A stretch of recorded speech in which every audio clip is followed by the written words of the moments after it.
चुनाव के ऐन वक्त सरकारी नौकरी छोड़ के आरजेडी से चुनाव लड़ने वाले गौतम हमारे साथ है। गौतम कृष्ण बहुत अच्छी इन्होंने लड़ाई लड़ी। हालांकि इस बीच चुनाव में शिकस्त इनको मिली, इसके बावजूद आज तेजस्वी यादव के पास मिलने के लिए आए थे। क्या कुछ बातचीत हुई और आप अपनी हार को लेके कैसे देख रहे हैं, कहाँ चूक हो गई? सबसे पहले बहुत बहुत धन्यवाद आपको देंगे, क्योंकि मीडिया और अन्य व्यक्तियों ने बहुत अच्छा सहयोग किया। और आज चुनाव हार के बाद माननीय तेजस्वी यादव जी के पास समीक्षा बैठक थी कि हार के कारणों पर चर्चा थी और बहुत कम मार्जिन से चुनाव मुझे लास्ट राउंड में हराया गया, क्योंकि हम शुरू से लेकर के अंतिम राउंड तक चुनाव जीतते गए। किसी भी राउंड में मैंने हारा नहीं, लेकिन अंतिम राउंड में पहले कहा गया कि 204 वोट से आप हार गए हैं और बाद में यह डिक्लेयर किया गया कि आप 1630 वोट से हार गए हैं। तो ये कम मार्जिन पे जिस तरह से अंतिम समय में खेला किया गया है, ये मुझे कहीं से यह विश्वास करने योग्य नहीं है। इन्हीं कारणों को लेकर के हम आए हुए थे और जो बहुत कम मार्जिन से हारे हुए हमारे राजद परिवार के प्रत्याशी रहे, उनके साथ तेजस्वी यादव जी का एक समीक्षात्मक बैठक थी। हमें कुछ इन्फॉर्मेशन और कलेक्ट करने के लिए बोला गया है। बाद में हम लोग इसको लेकर के आगे हाई कोर्ट में जाएंगे। एक दस्तावेज निकल के सामने आया कि सर्टिफिकेट में नाम फिर वाइटनर लगा के बदल दिया गया था। क्या मामला है पूरा मजा?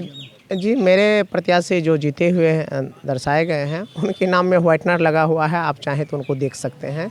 ये व्हाइटनर का उपयोग करके सर्टिफिकेट दिया जा रहा है, तो यह एक संदेहास्पद बातें हैं और लगता है कहीं ना कहीं ये प्रशासन और जो सरकार का दबाव होता है, उन चीज़ों के पीछे वो कारण रहा है। खुद नीतीश सरकार में काम कर रहे थे, प्रशासनिक विभाग में थे, इलेक्शन आपने कई करवाए होंगे, लेकिन ऐसे क्या कभी वाइटनर लगा के सर्टिफिकेट दिया जाता है या फिर जिस तरीके से काउंटिंग की गई, क्योंकि आप भी काउंटिंग के हिस्सा कई दफ़े रह चुके हैं?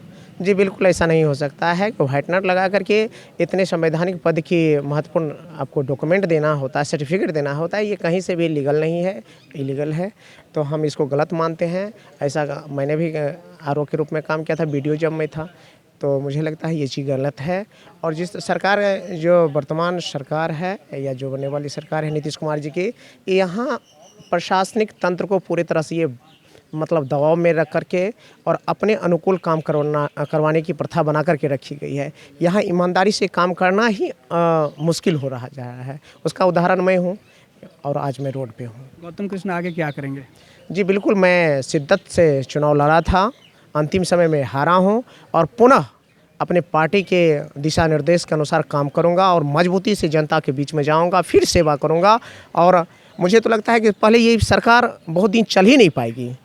मुझे लगता है ये चुनाव बीच में ही गिरेगी या तो उपचुनाव होगा। कि मैं बड़ी विश्वास के साथ कहता हूँ ये उपचुनाव तय है, क्योंकि जो मंशा बने हुए हैं, जिस तरह से पेच फंसा हुआ है, ये सरकार कहीं से अस्थायी नहीं हो पाएगी। और माननीय तेजस्वी यादव जी के नेतृत्व में मजबूत और अस्थायी सरकार का गठन होगा, ये मैं पूरे विश्वास के साथ कहता हूँ। आगे भी इस क्षेत्र में लगे रहिएगा? बिल्कुल सर, 100%। सीधे तौर पे गौतम कृष्ण थे आरजेडी के उम्मीदवार। बहुत ही कम वोटों के अंतर से इनका कहना है कि ये चुनाव में शिकस्त खाए, लेकिन शिकस्त के कारणों का इनका जो तर्क है वो आप खुद सुनिए। ये कुम्हरार विधानसभा की जहाँ तक की बात है कि वहाँ की जनता भी हमारे साथ थी, लेकिन फिर भी रिजल्ट ऐसा आया जो कि अनुमान से विपरीत है।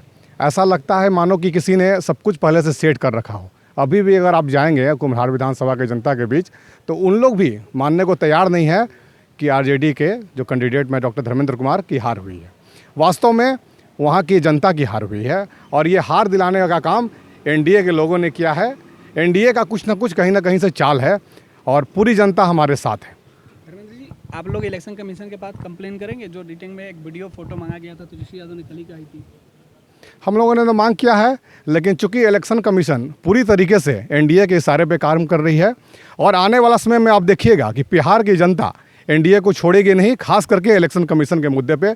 जो इस बार बिहार में हुआ है, आप देख लीजिए, सारा जनादेश जो है हमारा महागठबंधन के साथ है, लेकिन फिर भी हमारे जो अभी जो सत्ता जो है वो नीतीश कुमार जी के पास है। ऐसा क्यों? जब पब्लिक हमारे साथ है तो सत्ता भी हमारे पास होनी चाहिए थी। ये महा गलत है, बहुत बड़ा गलत है। दिगंबर जी, चुनाव में कहाँ चूक हो गई?